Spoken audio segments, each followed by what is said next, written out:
and welcome to the IDEMS podcast.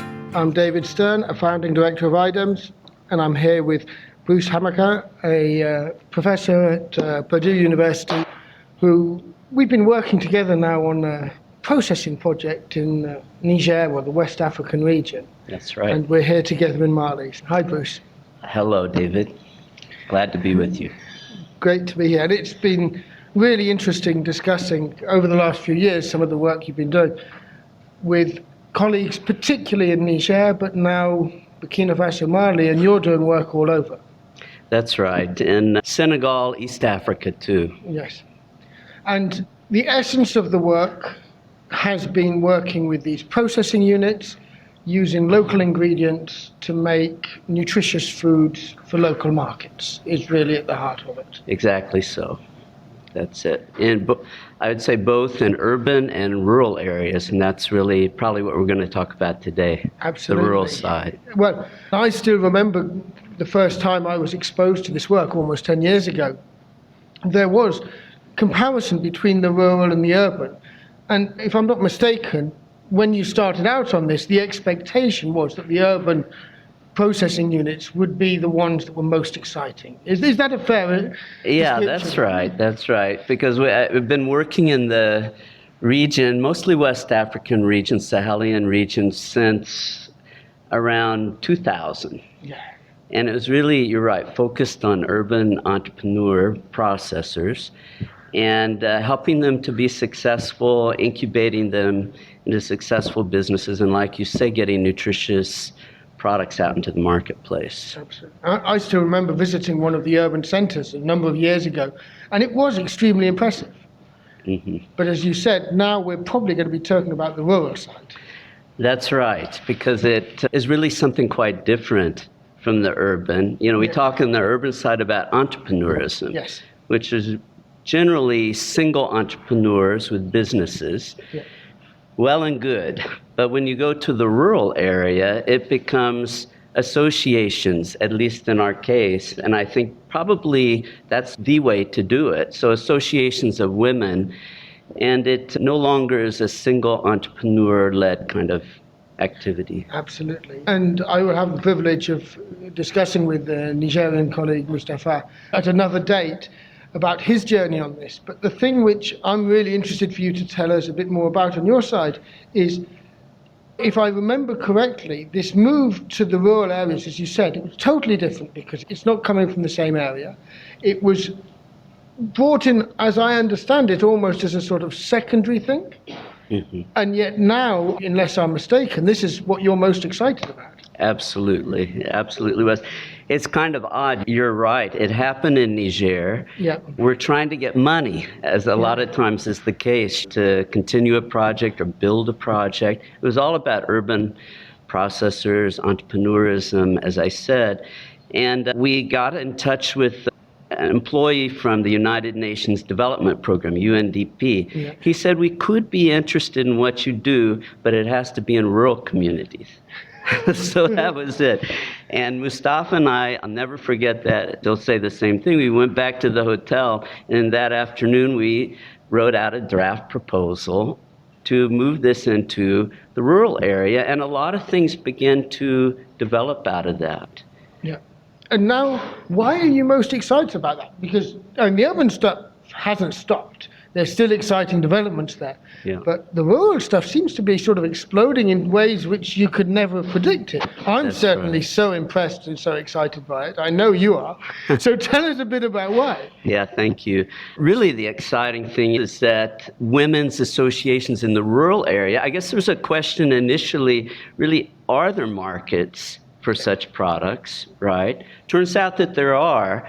And the women's associations, the processors, were beginning to make money. And what happened? Profit. They're beginning to see differences related to selling nutritious products, and even having relationships with the government health centers in those areas. And then what has happened in every site that we've been involved in, which is 5 principal sites in Niger, but they expanded on their own. Just naturally expanded. So the women took it under their own initiative, outside of the design of the project, to train other women. And in some places now going out to nearly 100 kilometers from the original site. I have a concept in education which I've sort of been trying to get going, of viral scaling, and about how a good initiative should be able to scale peer-to-peer. And this is what you're seeing. You're seeing that peer-to-peer scaling happening in ways which are so inspiring. Yeah, to me, it's just knocked me over because it was something I hadn't even thought about. Yes, you know? and I can absolutely see that, because when you started out, a lot of it was around the equipment that was being brought in to help build up these groups so that they could do it. But the expansion has gone way beyond relying on equipment. It's not that equipment doesn't become part of it, but the expansion, as you say, is mostly about the training. It's about knowledge. It's about knowledge. Yeah, really, these are mostly smallholder farmer women, not all, but mostly. And they have a set of skills and knowledge that allows them to do something new and to make money that goes basically into their households and children, towards their children. Is exactly what you hear. That's what you see. And it's something that they feel and have told us that it's really a responsibility of theirs to expand it. Well, this word responsibility is really important, because you started off talking about the entrepreneurship, which was the urban context, and you differentiated the associations from that. But you're describing something which sounds like entrepreneurship, but with this element of responsibility. And so I would argue that this is social entrepreneurship. Well, that's what Mustafa calls it, and I think you're exactly right. And it's an incredible concept, because in there, it's not formalized as that. There are big movements for social entrepreneurship, and it's not associated to them at all. It's just emerged as that because it's community-based, very much around these associations. It's around groups. It's driven by the incentive of improving nutrition, but it is entrepreneurial because it's financially viable, it's scaling, it's sort of going out to others, creating the opportunity for others. It's using entrepreneurship in its best form for social purpose, social entrepreneurship. I agree. You know, if you do it and if you look at it in strictly a financial, monetary way, it doesn't seem like it compares to the urban, that potential. But as far as what we see as impact, local community impact, this seems to really exceed that. And I want to come back to this because I still remember that first comparison which a student had done, which we've both critiqued in the past, where in the calculation for the economic comparison between the urban and the rural, they included labour. And they costed labour the same in the urban and the rural environment. And of course, then, the amount of labour that went into the rural environment just meant that it was not economically viable. But the point is that that labour is multi-purpose. It's also an opportunity for the women to get together. It's part of the association. It's serving social purposes as well as the economic purposes. And this is exactly where the social entrepreneurial aspect really comes out. Yeah, you're right. I remember well before COVID, probably about 6-8 years ago, going to one of these sites in rural Niger and asking the women, through interpreter, of course, what is the benefit that you see? And actually the first thing somebody said was, we didn't know each other like we do now. It's amazing. And that was the first thing. Not that the other's not important, you know. Yes. It's building communities, it's strengthening social communities in ways which are incredible.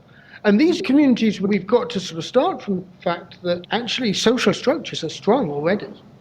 Compared to what we're used to coming in from the UK, the US, they have strong social structures. But this is reinforcing those strengths. Yeah, it really is. And it's also a business opportunity on top of that, so that they really see there's a way to benefit themselves. They're their own unit. This is a system that was set up in the capital city at the Agricultural Research Institute in RAN. There's a laboratory that they stay in close touch with, right? I say laboratory, but it's bigger than just a physical laboratory, right? So even the way that they handle their finances and distribute their profits are different in every place. It's what they decide to do with some guidance from what we call the hub. Yes. And what I love about this, we've got, in the work we do in the region, we support others to do these collaborative research processes. There is a real research component to this. And you've got recent research studies which have come out with some really interesting results about nutritional benefit, which have come out of these processes. And Mustafa himself has been doing research on this for years. But it's the nature of the research where that balance of power and that exchange of knowledge has totally shifted and changed. The research in the urban context was more standard or traditional. Unless I'm mistaken, you've been pushed into doing totally different things because of the nature of what's happening in this rural context. Absolutely. As Mustafa says, it really is truly co-creation of tangible things like products, but also the way that these enterprises are run. Absolutely. And that co-creation has been so important. So some of the products that have been created, the lab, the research lab, has been able to help check nutritional value, safety, compare this to international baby food standards, and to make sure that it's actually safe and valuable in those communities. And the results of that, again, have been really surprisingly good. Yeah, they really have. This has been a joint project, I would say, with an agency in the U.S. government, U.S. Agency for International Development, and McKnight Foundation. McKnight Foundation, which really drew this into the rural area. It wasn't there before. And without them, that would not have happened. And our role in this has been through the McKnight Foundation, where we give research method support. That's right. And that's how we've been part of this in supporting the research. Yeah, it's really been a great collaboration, more than collaboration, I would say. So that nutritional aspect, really, we told ourselves at the beginning of this, processing is one thing, right? But really, what's the outcome? The outcome are nutritious products into the market that people are buying, children are eating them, and there should be some nutritional benefit, right? That's really the outcome you're looking for in something like this. Processing really then becomes a tool for development rather than an end unto itself. Absolutely. And what I really like about what you're describing there, which really resonates with what I know from the project, is these products which have got out into amazing things. They've gone into the refugee zones. They've had an impact there. There's been stories around in Burkina Faso where some of the internal displacement meant that the health center closed down somewhere. And then these nutritional products produced by the local women's association were the only thing that was now available. And so it's helped build resilience within communities, which are really difficult communities in very difficult situations. And we're really seeing how that local innovation, which has been driving this co-creation, has been empowered by it. Some of the things that I've heard from some of the women's groups we've interacted with on this are things like the power dynamics in those areas. This has also helped the women, gain some elements of independence because of the financial contribution they're able to make to the household through this work. Yeah, absolutely. That's what we see. Actually, right now, we're just going to start this year and finish a gender study, a gender role study, to kind of understand that in a better way outside of my own field. But we have somebody who's really, really excellent who has designed that. And this is, I think, common for both of us. Maybe moving beyond this, I'm aware in this sort of work, we've often found ourselves in that situation where we need to contribute into things where we're outside of our comfort zone, outside of our direct expertise. But we're in a position where we recognize the need, as you've just explained, for a gender study to go into this and understand this, and we then enable it. This is also part of the role that you're playing, supporting Mustafa on this, enabling a number of these things. And it's also part of the role we play. It's rather an interesting generalist approach. Yeah. And we talked about that earlier in a conversation, David. I think it's a really important point, We're both scientists, mathematicians, and scientists too. And in the end, really, you need to follow where the questions lead, isn't it? And then maybe it's a little bit outside of one's comfort zone, but find a way to do it and do it in a proper way. Absolutely. And I like that emphasis on the proper way. That we come from enough research specialization to understand the limits of our knowledge, but also to know enough to be able to say, well, okay, we don't know everything, right? We're not experts in this domain. We're experts in other domains. But we know enough to be able to make sure that if something's going to be done, it needs to be done well. That's right. Absolutely. And so this last year in 2023, in Niger, in this rural project that we're talking about, we did a big nutritional assessment study. 3,000 individuals were surveyed in 4 different sites, and we looked at 2 big questions. We looked at, over the course of this, which has been as much as 10 years, in some places less than that, but has there been improvement in diet quality, basically, which is a nutritional indicator, right? Absolutely. And so that diet quality was compared in a way for people who had purchased this, not purchased it, in the intervention sites versus control in each of those 4 sites. And the second study really is this kind of geographical or reach out, this kind of natural expansion of these processing activities and getting nutritionally enhanced products into the market. Are people benefiting? Yeah. And we don't want to spoil the suspense on people who might want to read about this, but the results are pretty positive that we're starting to see. Yeah.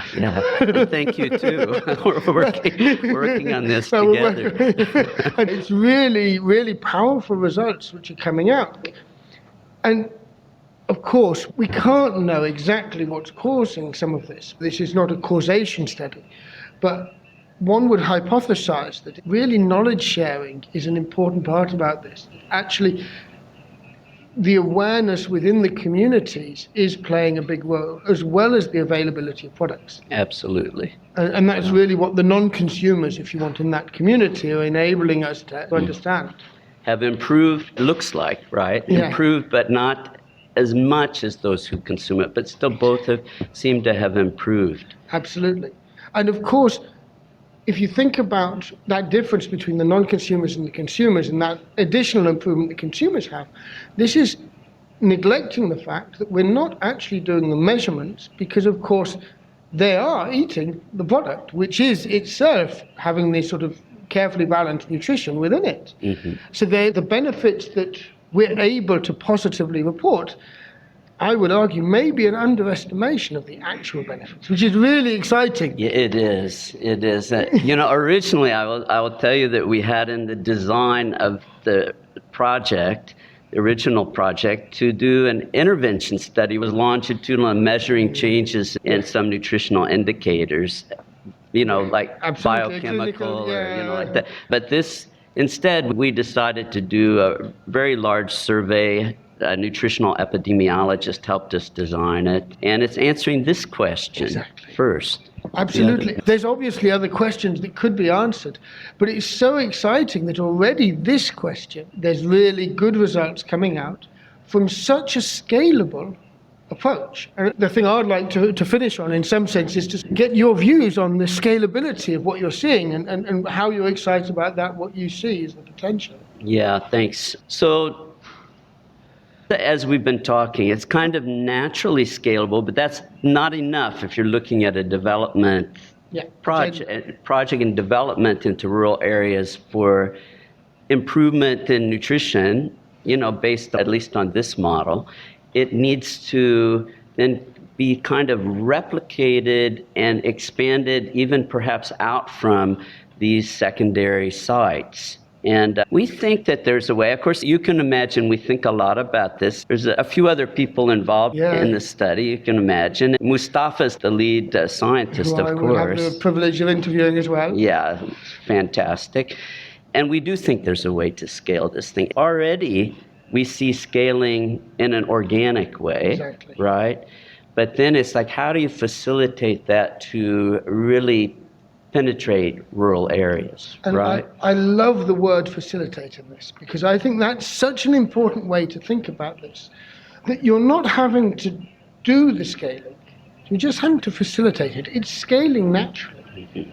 So how do you actually change the conditions so it scales more or more powerfully, rather than a top-down scaling approach, which should sometimes come where you're trying to replicate?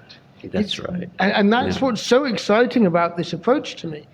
The scaling is happening. It really needs to be accelerated because of the urgency of some of this. So how could we be thinking about accelerating it, facilitating it, as you put it? Yeah, thank you. Look forward to talking with you more about it. Well, these are good discussions. I've enjoyed it. Any last thing you'd like to say before we close off? It's been great talking to you, David, and thank you for the opportunity to get some of what's been going on out there, and really appreciate it. No, it's an absolute privilege, and it's been really great talking to you. Thank you very much. Thank you.